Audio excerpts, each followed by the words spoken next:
যমুনার চরে বাদামের বাম্পার ফলন, হাসছে গাজীপুরের কৃষক। বসুন্ধরা টিস্যু, অশুদ্ধতার বিরুদ্ধে এক বিন্দুও ছাড় নয়। আমাদের সহকর্মী মোহাম্মদ পলাশ শেখের রিপোর্টে দেখুন বিস্তারিত।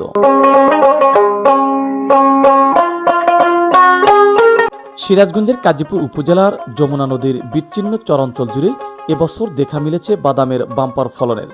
সবুজে মোড়া মাঠ, কৃষকের ব্যস্ততা আর আশার আলো সব মিলে এখন যেন এক প্রাণচাঞ্চল্য ভরপুর জনপদ। চাঞ্চল্যের বিভিন্ন ইউনিয়ন ঘুরে দেখা যায় মাঠের পর মাঠ জুড়ে বাদামের গাছ। কোথাও চলছে গাছ তোলার কাজ, কোথাও শুকানোর প্রস্তুতি। পুরো এলাকায় যেন উৎসবের আমেজ।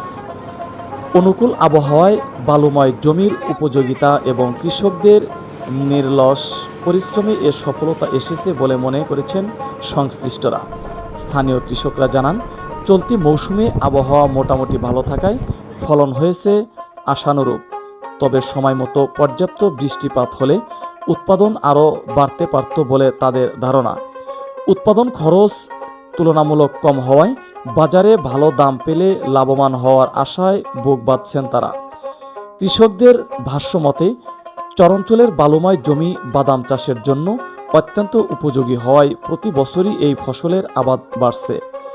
এবারের বাম্পার ফলন নতুন কৃষকদেরও বাদাম চাষে আগ্রহী করে তুলেছে, যা ভবিষ্যতে আরো বিস্তৃত আবাদে রূপ নিতে পারে। হ্যাঁ, প্রতি বছরই চাষ করি। আপনার খরচ কি হয় বিঘাতে? খরচ বেশি নেই, খরচ তো নাই কি, তো একটু ওই 20 টাকা কিনে আনে। এই আর মানে কার্তিকালে একটু হালকা বেলা সার দেয়। সার খেয়ে বাদাম চাষ করার উদ্দেশ্য হলো যদি ইনা সবসময় জমি প্রতি পড়ে থাকে, মোটা মোটা গাড়া ইনা বাদামের মাটি, একটু বাদামি আবাদ করার জন্য করার নাকি। হ্যাঁ, তাছাড়া ভুট্টা মোটা গেলে দাম মান তার হয় না। কৃষি বিভাগ বলছে, চরাঞ্চলের অনাবাদী জমিকে সঠিকভাবে কাজে লাগিয়ে বাদাম চাষ আরও সম্প্রসার করা সম্ভব। এজন্য আধুনিক চাষাবাদ পদ্ধতি, উন্নত বীজ এবং প্রয়োজনীয় প্রশিক্ষণ নিশ্চিত করা জরুরি। গাজীপুর উপজেলা অতিরিক্ত কৃষি কর্মকর্তা ফয়সাল আহমেদ জানান, এবছর বাদাম চাষের লক্ষ্যমাত্রা ছিল 905 হেক্টর জমি, তবে তা ছড়িয়ে আবাদ হয়েছে। ফলন ভালো হওয়ায় কৃষকদের মাঝে নতুন করে উৎসাহ তৈরি হয়েছে। বাদামের লক্ষ্যমাত্রা ছিল 905 হেক্টর। লক্ষ্যমাত্রা আমাদের শতভাগ পূরণ হয়েছে, 905 হেক্টরই অর্জন হয়েছে। ফলন হলো 1.7 থেকে 1.8 মেট্রিক টন পার হেক্টর পাওয়া যাচ্ছে।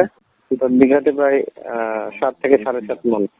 এদিকে বাম্পার ফলনে খুশি কৃষকরা এখন তাকিয়ে আছেন বাজারের দিকে।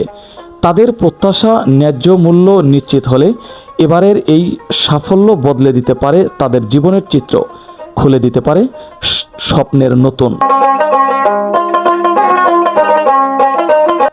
SMP news 24 news desk.